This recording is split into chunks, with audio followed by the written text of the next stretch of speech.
Fluency fluency मतलब होता है, मतलब एक तरह से आप फ्लुएंसी को बोलते हैं, मतलब क्या बोलते हैं, फ्लुएंसी इन द सेंस मतलब फ्लुएंट इंग्लिश, जो मतलब जिसमें कोई टोक टोक ना हो, जहाँ जैसे हिंदी बोलते हैं, हाँ जैसे हम हिंदी में आपसे बात कर पा रहा हूँ या मैं कुछ भी मैं कर रहा हूँ, तो मेरा फ्लुएंटली एक तरह से मतलब जैसे मैं आपको सिखा रहा हूँ तो फ्लुएंटली है। ओके, नहीं मतलब कहीं रुक नहीं रहता मैं, तो कौन ये स्पॉन्टेनियसली है। ओके, स्पॉन्टेनियस मतलब होता है वैसे मतलब सीधा चलते जाना चलते जाना चलते जाना। ओके, फ्लुएंसी उसी को बोलते हैं, मतलब जहाँ पे मतलब कोई रुकावट ना हो, कोई भी मतलब आप रुके ना अटके ना, तो उसको बोलते हैं फ्लुएंसी। तो in order to speak the fluent English, okay, fluent English यानी कि मतलब आपको बिना अटके मतलब इंग्लिश बोलनी है सीधा, जैसे मैं एक्सप्रेस कर पा रहा हूँ, या फिर आप कोई भी देखा होगा आपने मतलब सेलिब्रिटी मतलब एक्सप्रेस करते हैं कि मतलब या दिस या दिस फिल्म या डिड वर्क आउट एक्सपेक्टेड, या जो भी है मतलब बोलते हैं, जैसे हम बात करते हैं जो भी, ये जैसे मैं बात कर पा रहा हूँ कहीं भी आपने देखा होगा, तो उसको बोलते हैं बिना रुके। जैसे मैं आपसे इंग्लिश से बोल मैं बात करूँ तो कुछ भी इंग्लिश में मतलब बोलूँ फ्लुएंटली, तो फ्लुएंटली कैसे होता है, बिना रुके, मतलब कुछ भी कहीं अटकूँ नहीं मैं। ओके, तो अटकना कब अटकने लग जाता है, जब मतलब ग्रामर वामर माइंड चलने लग जाती है, या फिर कोई सोचने लग जाता है अच्छा ये है, या फिर हम कुछ मतलब कॉन्फिडेंट नहीं होते इतना मतलब उसके बारे में, तब होने लग जाते हैं। तो दैट्स वाई। ओके, तो चलो फिर फ्लुएंसी के लिए क्या क्या करना चाहिए, मतलब फ्लुएंसी के लिए मैं बताता हूँ मैं क्या क्या टिप्स है। ओके, तो let's move to this fluency. तो first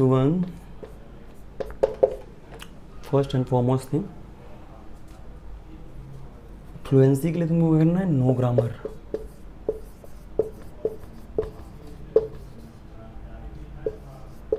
no grammar. Okay, grammar का ये जो होता है ना, स्पेलिंग भी एक बार देख लीजिएगा। ए होता है, ओके, यहाँ पे बहुत सारे बच्चे मतलब इसमें कंफ्यूज हो जाते हैं, ई लगा देते हैं, ई नहीं होता, ओ होता है ग्रामर। ओके, तो नो ग्रामर, कोई भी ग्रामर में याद करने की जरूरत नहीं है। सेकेंड वन क्या है, सेकेंड वन इज़ द, हाँ, फ्लुएंसी के लिए क्या में कोई ग्रामर भी याद करने की जरूरत नहीं है, ठीक है। और हमें जो भी मैं बता रहा हूँ मैं जस्ट मतलब माइंड में रखो, चाहिए ऐसे यूज करना, इसको याद करने की जरूरत नहीं है, बिल्कुल भी माइंड रखने की जरूरत नहीं है। और ट्रांसलेशन, नो ट्रांसलेशन,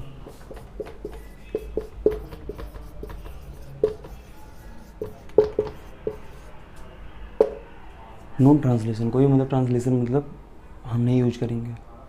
ट्रांसलेशन जैसे करते हैं ना, जैसे मतलब क्या कहते हैं, मैं जैसे कुछ भी मतलब हमको कुछ बोलना हो तो हम क्या करते हैं, मतलब पहले हिंदी में सोचने लग जाते हैं, फिर मतलब उसको इंग्लिश में ट्रांसलेट करते हैं। तो यहाँ प्रॉब्लम हो सकती है, it could be a problem and it could create a problem, और करेगा ही प्रॉब्लम वो, it will create, it must create, okay, it must create a problem. Translation जो होती है मतलब कोई ट्रांसलेशन कन्वर्ट कर रहे हैं एक तरह से, तो ट्रांसलेशन मतलब होनी नहीं चाहिए वैसे।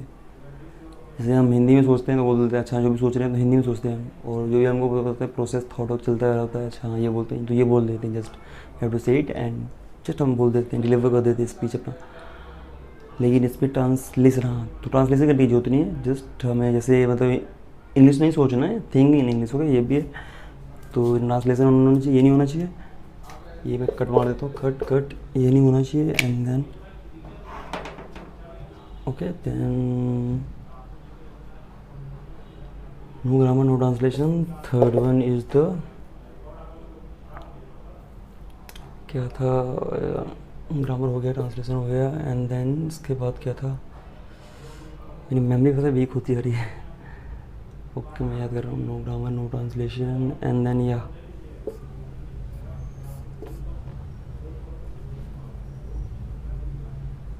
और हाँ या थिंक इन इंग्लिश, हो गया। हाँ, तो फ्लुएंसी के लिए मतलब क्या करना है, ट्रांसलेशन नहीं होना चाहिए, और ये मतलब क्या है,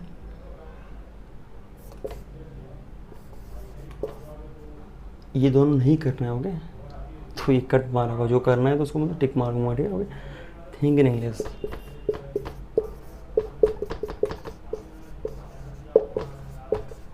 थिंक इन इंग्लिश मतलब, थिंक इन इंग्लिश मतलब क्या, वो थिंक मतलब होता है सोचना, मतलब क्या कहते हैं इंग्लिश में सोचना, जैसे हम हिंदी में सोचते हैं, अच्छा हाँ, जैसे कुछ बात करते हो तो हिंदी में सोचते हैं, अच्छा हाँ ये है या फिर ये है जो भी है। तो लेकिन हमें क्या करना है, इंग्लिश में सोचना होगा, think in English. First most important thing है ये, मतलब इंग्लिश में सोचना है आपको, जैसे मतलब कोई बात कर रहे हो तो इंग्लिश में आपको मतलब सोचना है, मतलब अपने थॉट प्रोसेस को मतलब चलाना है, तो तभी आप मतलब बोल पाओगे फ्लुएंसी, मतलब जहाँ तक मेरा अनुमान है, जहाँ तक मेरा मानना है। तो थिंक इन इंग्लिश, ओके। तो ये करना है, ये टिक ये करना है, इंग्लिश में थिंक करना, ओके। ये सब बेसिक मतलब चीज़ें उसको ध्यान देनी है, okay. Think in English, okay, ये माइंड में रखनी है। एंड जस्ट, और हेजिटेशन नहीं रखनी कोई भी।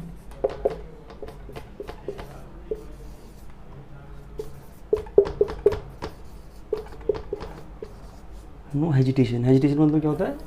हिचकिचाहट। हिचकिचाना जो होता है, मतलब कोई हिचकिचाहट नहीं होनी चाहिए मतलब बोलने में। जैसे हम हिंदी बोलते हैं, हिचकिचाहट नहीं होती ना, बिल्कुल कॉन्फिडेंट होते हैं, श्योर होते हैं, हम मतलब डिलीवर कर रहे हैं, बोल रहे हैं, अच्छा हम खेल रहे हैं, मैंने मुझे खाना दे दो, कुछ भी मतलब बोलते हैं जैसे हम एक्सप्रेस करते हैं, मतलब एक सब एक मतलब ये व्यक्ति दूसरे व्यक्ति मतलब बात पहुँचती है, तो उसमें हेजिटेशन नहीं होती ना, मतलब बिल्कुल हम लोग कॉन्फिडेंट होते हैं, अच्छा हाँ भाई ये सामान दे देना, ये दे देना, वो दे देना, तो ऐसे ही। तो हेजिटेशन नहीं होनी चाहिए, हिचकिचाहट नहीं होनी चाहिए। And fifth one is the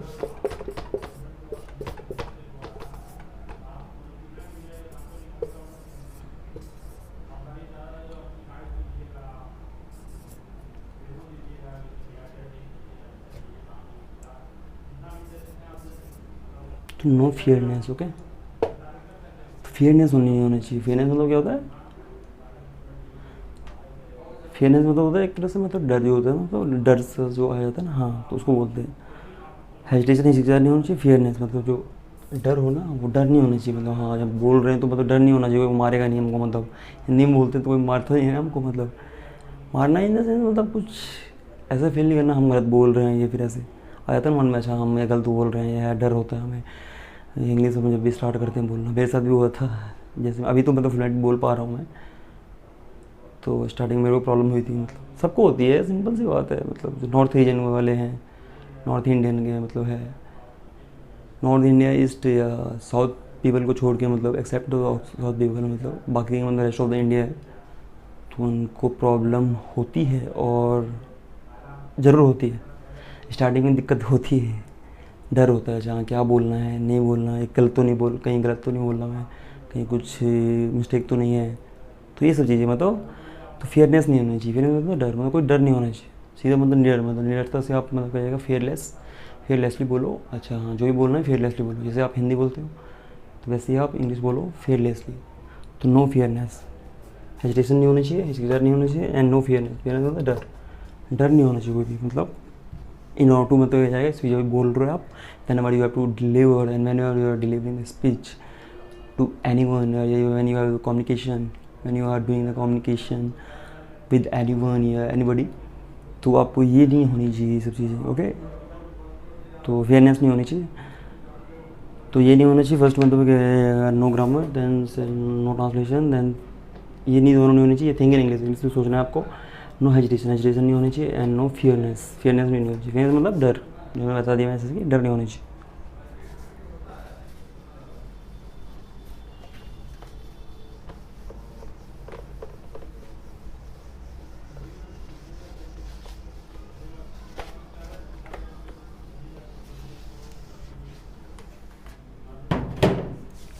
तो चलो एक नेक्स्ट कॉन्सेप्ट हो जाते हैं हम। नेक्स्ट कॉन्सेप्ट हमारा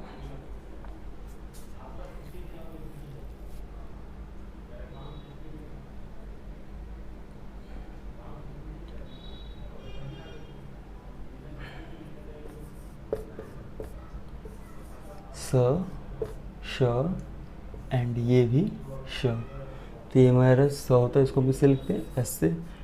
श, इसको किससे लिखते हैं? एस एस से। और ये भी हमारा मुधद से होता है, एक्चुअली इसको हम मुधद यानी कि बोलते हैं।